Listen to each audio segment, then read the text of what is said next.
క్రీస్తుకు మాత్రము అతని యొక్క స్వరము వినబడ్డప్పుడు తన శిష్యులను పంపించాలని పిలుచుకురమ్మని చెప్పినాడు. అప్పుడు అతను పిలుచుకొని వచ్చినప్పుడు మరి నీకు ఏమి కావాలని స్పష్టంగా క్రీస్తు ఒక మాట అడిగినాడు.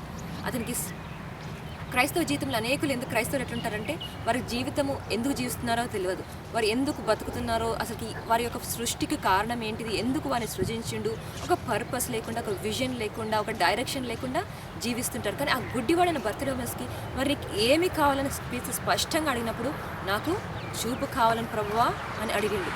అనేక మంది క్రైస్తవులు కూడా చూడడం న్యాచురల్ బ్లైండ్నెస్ లేకుండొచ్చు, కానీ స్పిరిచువల్ బ్లైండ్నెస్ ఉంటుంది.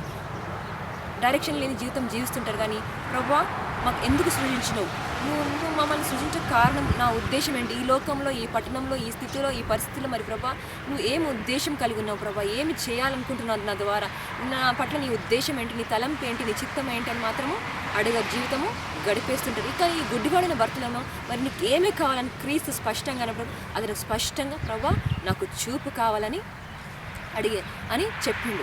మనకు కూడా స్పష్టంగా మన జీవితంలో ఏది కావాలో, లేకుంటే దేవుని చిత్తం ఏంటో మనం గ్రహించి ఆ చిత్తంలో నడుచుకుంటేనే సరైన జీవితం జీవిస్తున్నట్టు లెక్క. ఎప్పుడైతే క్రీస్తు అతని యొక్క విశ్వాసం చూసిండో, కానీ అతని ఆన్సర్ అతనికి నచ్చిందో వెంటనే అతన్ని ముట్టి స్వస్థపరిచింది. అంతేకాకుండా ఒక మాట అన్నాడు, నీ విశ్వాసం నిన్ను స్వస్థపరిచింది, వెళ్ళుము అన్నాడు. విశ్వాసం నిన్ను స్వస్థపరిచింది అంటే క్రీస్తు అతనిలో విశ్వాసం చూసినాడు. కొన్నిసార్లు క్రైస్తవులైన అనేక మన భర్తల గురించి, భార్యల గురించి, పిల్లల గురించి, తల్లిదండ్రుల గురించి ప్రార్థన చేస్తాం, వారి రక్షణ గురించి ప్రార్థన చేస్తాం. కానీ మన విశ్వాసం బట్టి వారిని కూడా దేవుడు రక్షిస్తాడు. వారిలో విశ్వాసం లేకుండొచ్చు, కానీ మన విశ్వాసం బట్టి కూడా క్రీస్తు వారిని రక్షిస్తాడు. కానీ ఈ వ్యక్తిలో మనం చూస్తున్నాము అతని విశ్వాసము అతని క్రీస్తును మెప్పింపజేసింది కాబట్టి అతను ముట్టి స్వస్థపరిచి నీ దారిన నీవు వెళ్ళుమని క్రీస్తు చెప్పినాడు. కానీ బర్తిలోమెసు జ్ఞానవంతుడని ముందే అనుకున్నాం. బర్తిలోమెసు జ్ఞానవంతుడు కనుక మళ్ళీ పాత జీవితం పోయి రోడ్ పక్కన బతకడం కంటే క్రీస్తుని వెంబడించట మంచిదని ఒక న్యాచురల్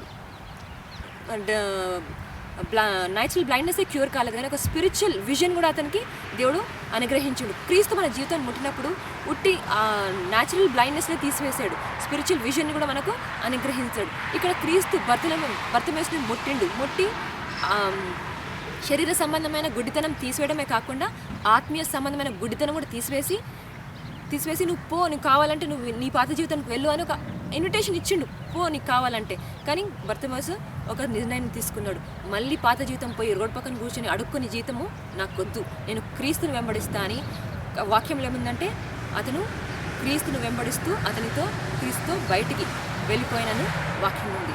కాబట్టి మనం క్రీస్తు లేని స్థితిలో ఉండి, క్రీస్తు లేని పరిస్థితిలో, క్రీస్తు లేని సర్కమ్స్టెన్స్లో ఉండి జీవించకంటే క్రీస్తు ఉన్న స్థితిలో ఉండి క్రీస్తుతోటి మనము బయటికి వెళ్ళిపోవడము బెటర్.